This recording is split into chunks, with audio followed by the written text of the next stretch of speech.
Hey guys, welcome back to Walk and Study. Today is a very simple lesson. Today's lesson is for English learners who are just starting and who want to learn some of the basics. This lesson is for students at the A1 level. As we work through this lesson, we will be walking through an American store called Target, which is a popular store that sells all kinds of household goods. Today, we will be going over the simple future tense. We use the simple future tense to talk about things that haven't happened yet. In English, simple future tense has two different forms, the will form and the be going to form. Grammatically, these forms are used for different reasons and have different meanings. Simple future tense is one of the easiest tenses to remember because when we use simple future, we usually don't have to remember different verb forms for different subjects. To make a sentence in the future simple tense with will, all we have to do is add the word will before the main verb. As you can see in the graphic, each subject category has the same verb form. Grammatically, will is considered an auxiliary verb, and the verb that comes after will is considered the main verb because those verbs are the actual actions that will occur in the future. Let's look at a few examples. We could say, Sarah will buy groceries tomorrow. In this sentence, buy is the main verb and it is the actual action that Sarah will take in the future. We could also say, Hira will go to the store in the morning. Again, go is the main verb and it is the action that Hira will take in the future. Now let's look at making negative sentences. As you can see in the graphic, making negative sentences is just as easy as making positive sentences. All we have to do is add the word not after the word will and before the main verb. For example, we can say, they will not drink orange juice. To make this sentence positive, all we have to do is remove the word not. Then we have, they will drink orange juice. We could also say, my grandma will not eat Halloween candy. Again, all we had to do to make this sentence negative was add the word not between the word will and the word eat, also known as our auxiliary verb and our main verb. Okay, now let's talk about when we use will. There are four main ways we use the simple future tense with will. However, before I get into those four main usages, I need to admit something. In spoken and written English, 99% of Americans do not follow the rules I'm about to tell you. In everyday English, most Americans use the will and be going to forms interchangeably. Very, very few Americans think about the grammar rules for will and be going to before they use one of those forms, and they often use different forms in ways that are grammatically incorrect. To be honest, most Americans use these forms whenever and however they want, so long as they are still talking about the future.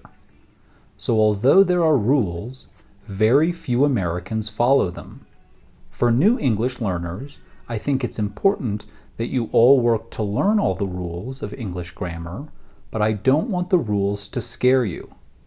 When learning a new language, one of the most important things we can do is practice speaking as much as we can. If thinking about the many rules makes you feel anxious when you try to speak, forget about the rules. Seriously, thinking about making every sentence perfect, especially when just starting to speak a new language, is counterproductive. The most important thing is putting the words in your mouth even if they aren't perfect. Learning takes time and practice, and as I've said, Not even Americans follow these rules, so don't let them overwhelm you. So, as I mentioned, there are 4 main usages for the will form in simple future tense. Let's look at the different usages and then we will get into examples.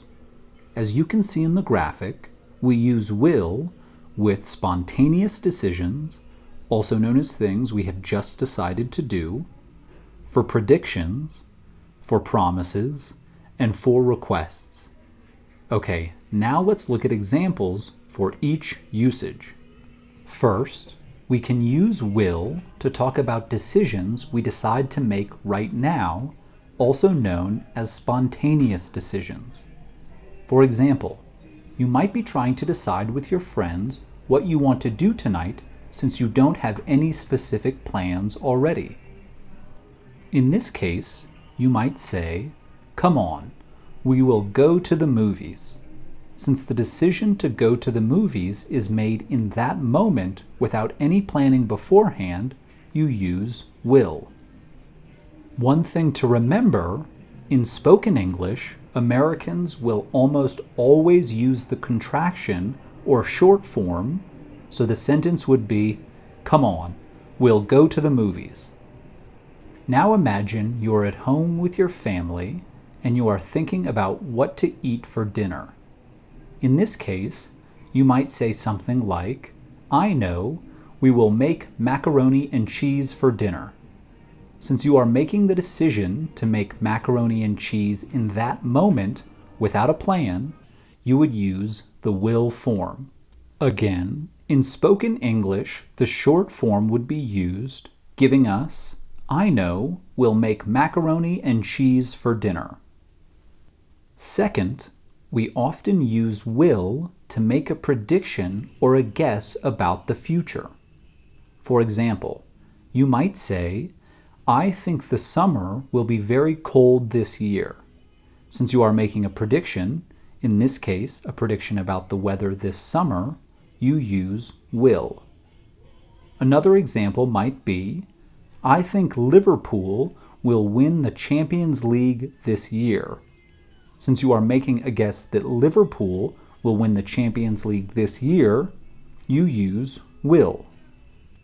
Third, we use will when making a promise. For example, you might be talking to your girlfriend or boyfriend and you might say, "I promise, I will clean the bathroom this weekend." Since you are promising to do something, you use will. Another example might be, "I will finish my project by Tuesday." In this example, you use will because you are promising to finish the project by a certain time. Fourth, we use will when we are making offers and requests. So when we are saying we will do something for others or when we are asking something from others. For example, we could say, "I will help you learn English." In this case, we use will because we are offering to help someone. If we want to make this sentence a request, we can say, "Will you help me learn English?" Since we are making a request about something someone will do in the future, help us learn English, we use will. All right, let's practice. Pause the video and in the comments section, write down 8 sentences, 2 for each of the main 4 usages of will in future simple tense. For the first 25 comments, I will read through your sentences and correct any problems for you. Good luck. All right, now let's talk about the be going to form in the future simple tense. As you can see in the graphic, be is the verb that changes form with different subjects. For example, we could say, "I am going to visit Istanbul for 3 weeks this summer." Since the subject of this sentence is I, be becomes am. Another example might be, "The team is going to present their project on Thursday." Since the subject of the sentence is the team, be becomes is. One final example might be, we are going to arrive at 8:15 p.m. Since the subject of the sentence is we, be becomes are. As you can see in the graphic, to make a negative sentence using the be going to form in the future simple tense, we put the word not after be and before going to. An example sentence might be, I am not going to attend the party next week. We could also say, they are not going to eat candy anymore. One more example, she is not going to go to college and become a doctor. Remember, when speaking, we almost always use the short form, so the three example sentences become, I'm not going to attend the party next week, they're not going to eat candy anymore, and she's not going to go to college and become a doctor. Okay, now let's talk about when we use the be going to form in future simple. Generally, we use the be going to form when talking about events or actions we have already planned or thought about.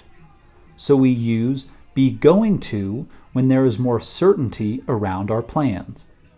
For example, we could say, we are going to leave the house at 6:30 tomorrow morning. We use the be going to form because we have already made specific plans for the future. We are going to leave the house at 6:30 tomorrow. We could also say, Laura is not going to Mexico with her family this weekend. Again, we use the be going to form because the actions that are happening in the future, Laura not going to Mexico with her family this weekend, have already been decided or thought about. One last example might be, Jackie and Hema are going to meet on Wednesday. Again, we use the be going to form because the actions for the future have already been thought about or decided. All right, let's practice. Pause the video and write down 5 sentences using the be going to form in the comments section. For the first 25 comments, I will read through your sentences and correct any problems. Good luck. Okay, before we finish, I want to mention one more time that in everyday speech, many Americans use the will and be going to forms interchangeably. So you will often hear Americans using both of these forms in the future simple tense in ways that don't perfectly follow the rules. And I think all English learners should really use this as an excuse to make mistakes of their own. You shouldn't let fear of making mistakes stop you from practicing, because many native English speakers make their own mistakes all the time. So just keep practicing and understand that language is flexible and mistakes are by no means the end of the world. With that, everyone, we've gone over the future simple tense in English. This is a basic tense, but a very important tense. I hope this lesson was helpful to you all. As always, subscribe below, give us a like if you found the video helpful, and let us know in the comments section what else you'd like to learn about or see in our next walk and study lesson. Thanks guys, take care.